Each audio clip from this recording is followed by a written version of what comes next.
from Forbes right now. I want to welcome to the program Mr. Frank Miniter. How are you, Frank?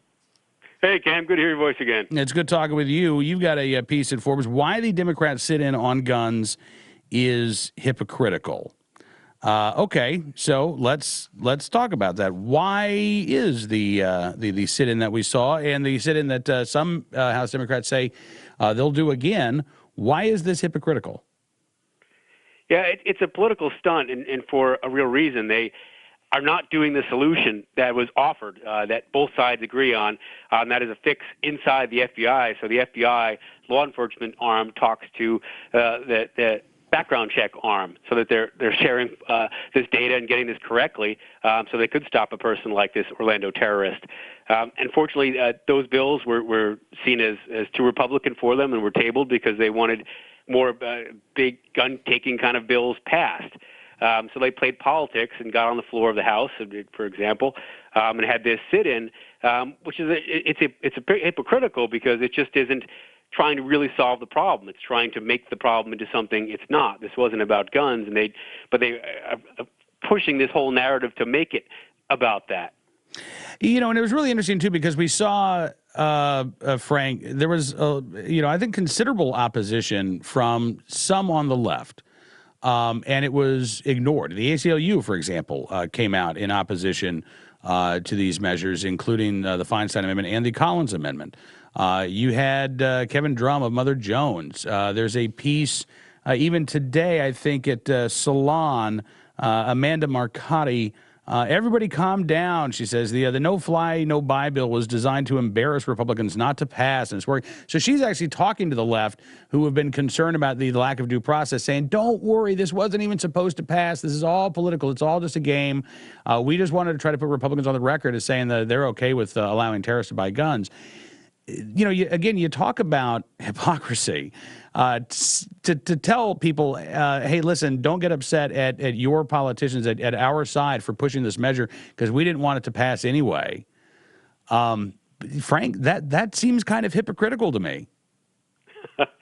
Well, you know, it shows you that the far left can be intelligent. I mean, they do understand that constitutional challenges to taking away due process, for example, not just the Second Amendment, but also the Fifth Amendment, would very likely lose in court and lose in the end. But the politics, which is what they see, which is what the sit-in was all about, a lot of what they've been doing was all about, they see as a win for them.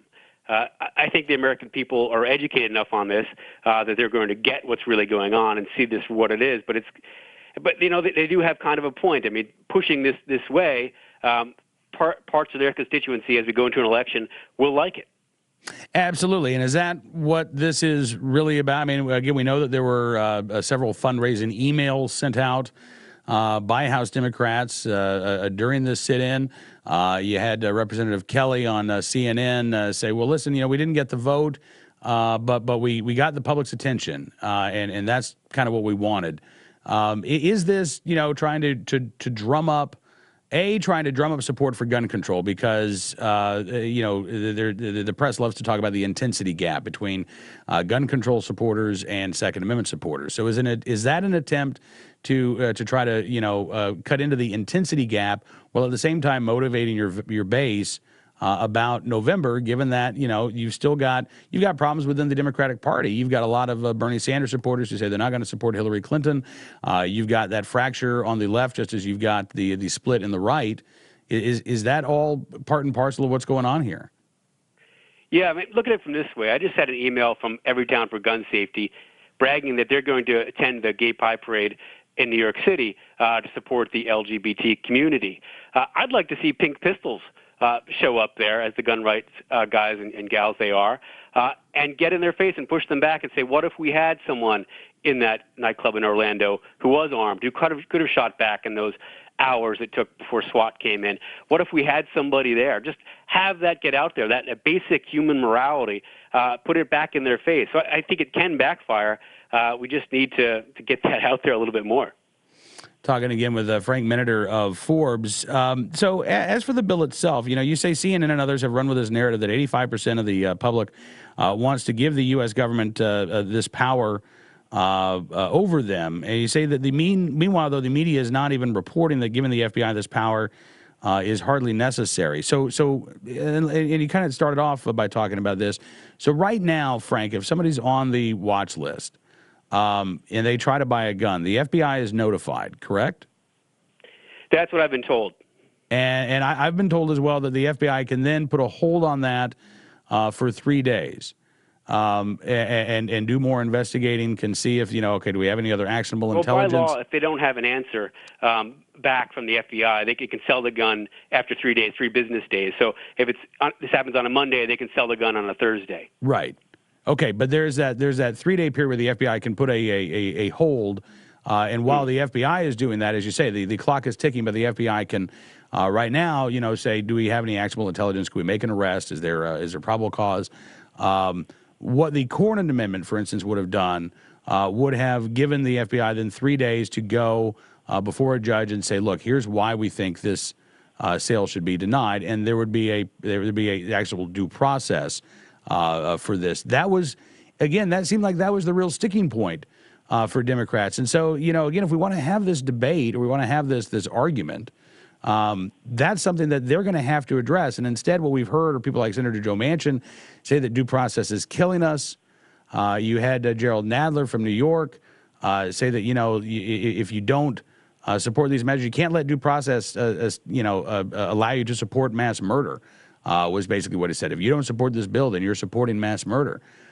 At some point, it seems to me like the people who are pushing these measures are going to have to deal with and at least respond to these questions from across the political spectrum about why is it that you think that eroding the constitutional rights of Americans is the way to go here. Right, that's the real thing here, is that it's not necessary at all. The FBI has 3 days already just within the law. That's in Nix. As that sale is delayed, to do the investigation. If they can't get to the gun store and then track this person down in those 3 days and see what's going on, at least start that preliminary investigation and then get before a judge, then there's something wrong, because that terrorist doesn't have to wait 3 days. Our law enforcement needs to act a little faster than that. So that argument falls on its face right from the start. Absolutely. Well, listen, Frank, I appreciate you coming on the program. We've got your piece up at Cam and Company right now, Why the Democrats Sit In on Guns is Hypocritical. Last question for you, and this will be sort of a softball, I guess. You don't see this issue going away between now and Election Day, do you? No. No, it's a big part of this election, fortunately or unfortunately. Absolutely. All right. Well, listen, have a great weekend, sir, and we look forward to talking again very soon. Thanks, Cam. You bet. Frank Miniter writing at Forbes with us here on NRA News, Cam and Company.